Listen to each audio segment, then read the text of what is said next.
It's an honor to be here today as the ISF commander. The ISF will do two things: stabilize the security environment in Gaza and enable civilian governance as established by the National Committee. For the last few months, we've had a team on the ground of U.S. military experts preparing the infrastructure for the ISF.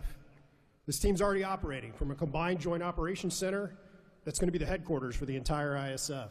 As you can see on our map, our plan is for the ISF to be assigned in 5 different sectors, each sector receiving 1 ISF brigade.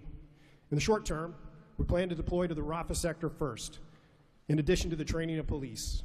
Midterm objective is to continue to expand sector by sector, all moving to our long-term 12,000 police and 20,000 ISF soldiers.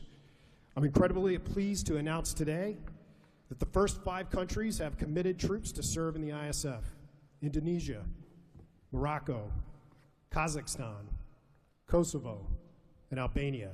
And 2 countries have committed to train police: Egypt and Jordan. I would also like to announce that I have offered and Indonesia has accepted the position of Deputy Commander for the ISF. With these first steps, we will help bring the security that Gaza needs for our future prosperity and enduring peace. Thank you. Support journalism you trust. Support PBS News. Donate now, or even better, start a monthly contribution today.